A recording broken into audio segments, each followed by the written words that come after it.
Une fois de plus, bonsoir à tous, mesdames et messieurs. Merci de nous recevoir chez vous. Nous vous le disions en titre, une trentaine de quartiers et villages de Yaoundé et de Soa privés d'eau potable pendant 3 jours. Camwater, qui annonce la mauvaise nouvelle, prévoit des approvisionnements par camion-citerne. Seulement, dans certains quartiers visés, les populations n'ont pas vu le précieux liquide sortir des robinets depuis des lustres. Joël Essengue et Marcelin Granson. Bien avant l'annonce des perturbations dans la fourniture de l'eau potable, certains quartiers de la capitale peinaient déjà à avoir accès au précieux liquide, comme le témoigne cet élève que nous croisons sur l'une des rues du quartier Emana, dans le 1er arrondissement de Yaoundé. Ça fait depuis peut-être 2 mois aujourd'hui que l'eau ne coule plus ici, donc je sors de la source après Umbanongo. On n'a pas le choix puisqu'on rentre des classes. S'il y a les choses à faire, il faudra de l'eau, donc on doit aller chercher. Parfois même on passe souvent au puits, aller puiser de l'eau. C'est juste une eau pour les travaux ménagers à la maison et tout. L'eau à boire, on n'a pas. C'est vraiment difficile pour nous ici au quartier. Ce sont au total 28 quartiers de Yaoundé et de Soa qui sont concernés par le communiqué publié par Camwater. Du 3 au 5 novembre, les populations sont invitées à supporter les désagréments consécutifs à l'indisponibilité de l'eau potable. Normalement, ça vient toujours après 2 jours. Mais depuis 5 jours, on n'a pas de l'eau. Donc lorsqu'on a les difficultés à avoir de l'eau, on se rend dans des forages pour en chercher. Donc c'est 25 le bidon de 10 litres, 50 le seau de 20 litres. Selon Camwater, les perturbations observées ce week-end sont dues aux travaux de raccordement du projet d'approvisionnement en eau potable de Yaoundé et de ses environs. Des travaux rendus à la 5e étape et qui se déroulent sur le site d'Etoudi. Avec une offre actuelle qui tutoie les 115 000 m3 pour une demande journalière estimée à 315 000 m3. Le gouvernement croit dû confère qu'à la fin des travaux, Yaoundé et ses environs n'auront plus soif. Le projet devant fournir 300 000 m3 d'eau par jour, extensible à 400 000 m3. Mais les populations attendent de voir pour croire. Et dans le village Niala Sopom PK10, une procédure d'installation d'un chef de 3e degré passe mal pour les populations. Le sous-préfet est accusé d'avoir brûlé les étapes en prenant fait et cause pour l'un des candidats qu'il entend installer demain samedi 4 novembre. L'attitude de l'autorité administrative a provoqué le courroux des populations de ce quartier situé dans l'arrondissement de la 3e. Pierre Laverdu-Omban, Dani Warren 2. Les têtes de proue d'un mouvement de contestation contre l'installation d'un chef de quartier désigné de fait par l'autorité administrative ici. Ici à Sopom PK10, vraiment nous revendiquons qu'il y ait un vote pour notre chefferie. On doit élire un chef et non imposer un chef. Un mouvement de contestation qui prend sa source après une note de service du sous-préfet de l'arrondissement de Douala 3e relative à la désignation d'un chef de quartier sans faire allusion à une quelconque élection. C'est la goutte d'eau qui va déborder le vase. Nous voulons un chef qui a été élu par la population. Et c'est ce que nous décrions. Le sous-préfet est ici accusé d'avoir pris sur lui de désigner Benim Emmanuel Modi comme chef de quartier de fait de Sopom PK10 Plateau. Une effraction de l'autorité administrative selon ces derniers. Nous accusons le sous-préfet de Douala 3e comme étant celui-là qui voudrait nous imposer un chef du quartier. Nous sommes à PK10 Sopom.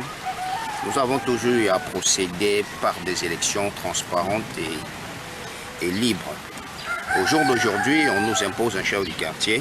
Un chef de quartier de fait, pour un quartier pourtant reconnu depuis avril 1994 comme un quartier du village Niala dans le canton Bassa. Le chef de village même est venu nous dire que calmez-vous, les choses vont changer. Mais notre grande surprise, un troisième larron qui n'était même pas compté, parmi les promis, qu'on nous dit que c'est notre chef. Nos sources font savoir que malgré toutes ces contestations portées à l'endroit du sous-préfet de Douala 3e, celui-ci envisagerait tout de même l'installation de Benim Emmanuel Modi comme chef de quartier de fait du quartier Sopom PK10.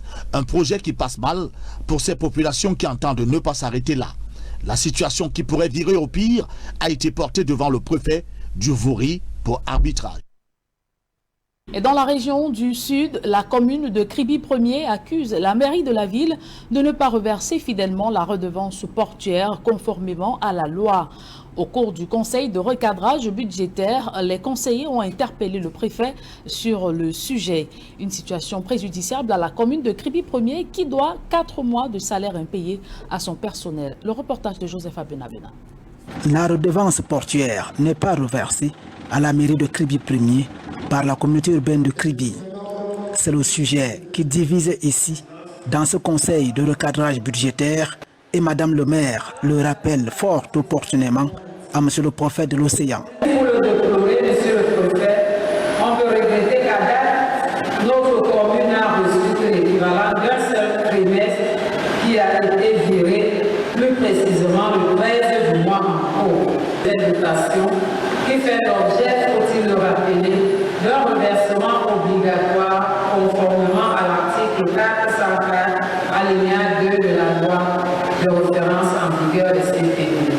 Cette situation n'est pas sans conséquence dans cette commune d'arrondissement qui totalise aujourd'hui 4 mois de salaire impayé à son personnel. Très grande conséquence parce que lorsqu'on parle de fonctionnement, vous pouvez comprendre ce qu'est le fonctionnement.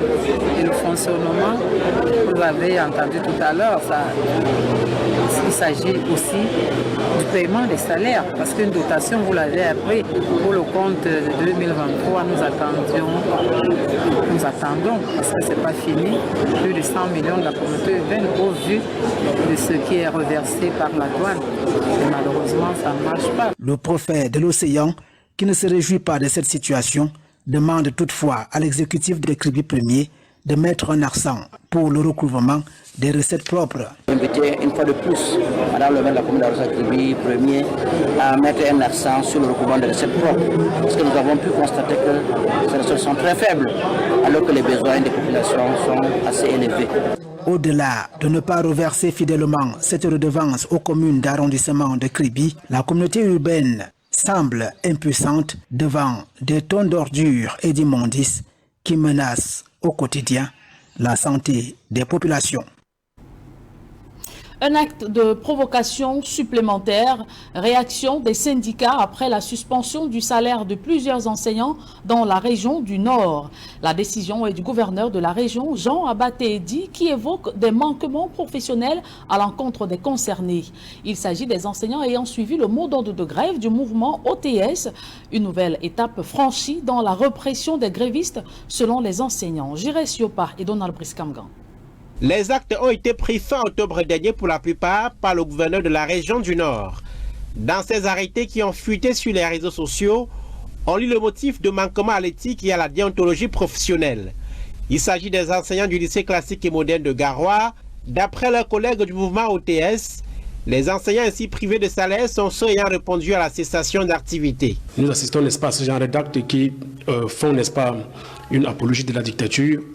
Et un refus catégorique de résoudre le problème des enseignants, c'est vraiment une provocation de plus. Jean Abaté-Edi, le gouverneur dit s'appuyer sur un rapport du proviseur du lycée classique et moderne de Garoua, rendant compte des enseignants solidaires du mot d'ordre de grève en cours dans les établissements scolaires depuis septembre dernier. Chez les enseignants, on souligne que l'acte de l'autorité administrative est frappé d'illégalité, les enseignants sanctionnés n'étant pas passés par un conseil de discipline. Ces enseignants ne sont pas passés à un conseil de discipline.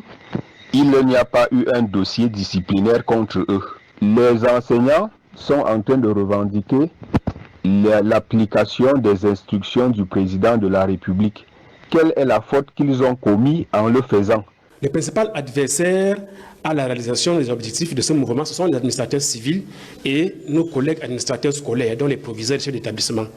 La suspension de salaire concernerait près d'une dizaine d'enseignants du lycée classique et moderne de Garoua. L'acte du gouverneur intervient alors que l'on est rendu au 3e mois de l'année scolaire. Les cours sont toujours fortement perturbés dans les établissements scolaires en raison de la cessation d'activité débutée en septembre dernier au Cameroun. La commune de Pendia a un nouveau maire. Charlie Olivier Lobert Priso du mouvement patriotique pour un Cameroun nouveau vient d'être élu au cours de la session extraordinaire du conseil municipal pour remplacer René Monfort, son prédécesseur, et destitué le 17 septembre dernier pour opacité dans la gestion des affaires de la mairie et absentéisme notoire. Les travaux qui visaient également l'élection du 4e adjoint se sont déroulés en présence du préfet du département du Mungo, Charlie-Olivier Lobé-Priso, plus jeune conseiller municipal et architecte de formation, et le 3e maire élu à la tête de cette municipalité pour la mandature en cours. Le premier, Paul-Éric Kinguet, étant décédé en mars 2021. Ordre national des médecins du Cameroun, le ministre de la Santé publique convoque l'Assemblée générale extraordinaire élective le samedi 9 décembre prochain.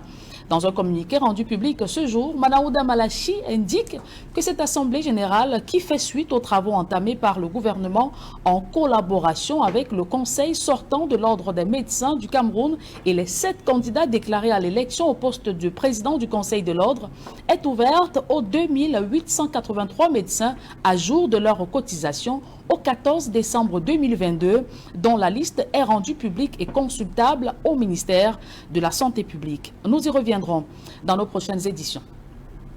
Et toujours en santé, la couverture de la planification familiale se chiffre à 15%, plus de 2 décennies après sa mise en œuvre au Cameroun. Une situation qui tient à de nombreux blocages, dont l'approvisionnement ou encore les ressources humaines. Le gouvernement et ses partenaires qui ambitionnent de passer à 30% de taux de couverture multiplient les projets de mise en œuvre. Le reportage d'Élisée Bogba et Ben Christie. Après des décennies de mise en œuvre, la planification familiale n'est toujours pas à la portée de tous au Cameroun. Pour preuve, selon les chiffres du ministère de la Santé publique, l'accès des femmes aux contraceptifs reste limité. Là, nous sommes à 17,4 pour les femmes mariées et pour toutes les femmes au Cameroun, nous sommes en 19,5. Actuellement, nous sommes en 26,4 pour les besoins non satisfaits. À l'origine de cette situation se trouvent de nombreux blocages. Il y a beaucoup de ruptures de stock dans les hôpitaux. On a aussi les zones qui ne sont pas couvertes parce qu'on n'a pas assez de moyens. On n'a pas vraiment les prestataires en quantité et en qualité. Beaucoup de médicaments avant que ça arrive dans les différentes formations sanitaires. Soit c'est déjà la date de péremption est déjà proche, soit c'est même déjà périmé. Pour améliorer l'accès aux contraceptifs, le Cameroun et l'Agence des États-Unis pour le développement international préparent le lancement du projet Propel Health qui vise à améliorer la planification familiale au Cameroun. Le projet est là pour soutenir le ministère de la Santé et nous permettre d'atteindre nos objectifs de pouvoir identifier des activités qu'il faut mettre en place pour déjà sensibiliser la population pour le changement de comportement. Selon le ministère de la Santé publique, ce projet devrait permettre de diminuer notamment la mortalité maternelle. La planification familiale permet de réduire la mortalité maternelle puisque ça permet à la femme d'espacer les accouchements, d'éviter même les grossesses indésirées. Le gouvernement entend d'ici 2030 faire passer de 15 à 30% le taux de couverture de la planification familiale au Cameroun. Hors de nos frontières, Paul Kagame lève les restrictions de voyage au Rwanda. Désormais, tout citoyen du continent désireux de s'y rendre n'aura plus besoin de visa. Cette mesure mise en œuvre classe le Rwanda 4e pays africain à supprimer les restrictions de voyage pour les Africains. Et en Ouganda, le gouvernement fustige l'annonce des États-Unis de le retirer de l'accord commercial de l'AGOA en raison de violations des droits humains. Et au 28e jour de guerre entre Israël et le Hamas, le puissant chef du Hezbollah libanais prend la parole pour indiquer si oui ou non il entrera en guerre contre l'État d'Israël. La mouture internationale porte la signature de Josiane Gok et Jean-Paul Boyo. Les Africains n'auront plus besoin de visa pour voyager au Rwanda. C'est l'essentiel de l'annonce du président rwandais Paul Kagame au 23e sommet du Conseil mondial du tourisme à Kigali. Cette fin de la restriction d'entrée légale au Rwanda vise à stimuler la libre circulation des personnes et le commerce à l'échelle du continent. Pour Paul Kagame, les Africains sont l'avenir du tourisme mondial.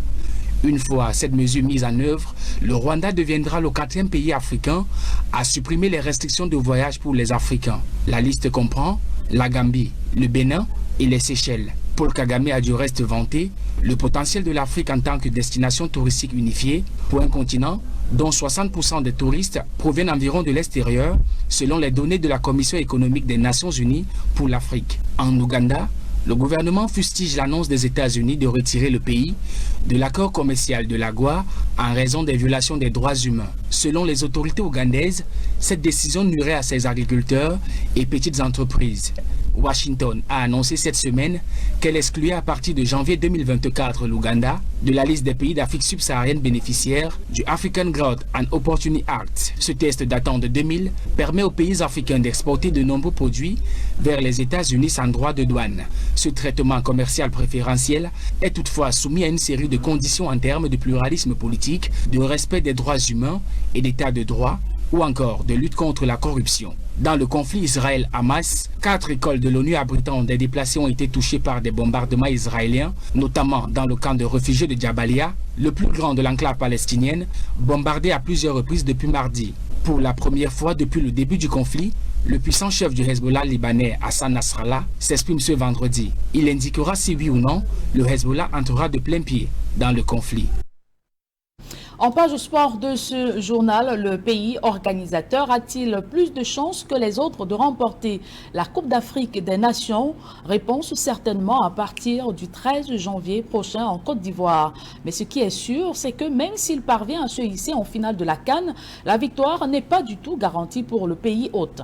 C'était notamment le cas en 1965, 1982 et 2000. Retour dans Chemin de Cannes ce soir sur les 3 finales à l'issue desquelles le pays hôte a mordu la poussière sur ses propres installations. C'est avec Aïssiré. Du 12 au 21 novembre 1963, la Tunisie accueille la 5e édition de la Coupe d'Afrique des Nations. 6 pays répartis en 2 poules prennent part à la compétition. La poule A est composée de la Tunisie, du Sénégal et de l'Éthiopie. Dans la poule B, l'on retrouve le Ghana, la Côte d'Ivoire et le Congo-Léopoldville.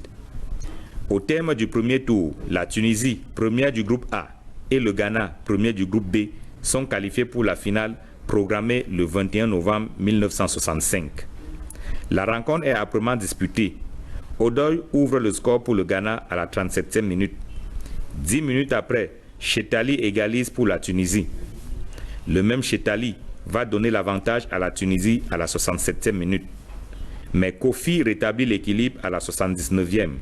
2 buts partout, c'est le score à la fin des 90 minutes. Aux prolongations, 96e minute, Odoy offre la victoire au Ghana, 3-2. La Tunisie perd la CAN 1965.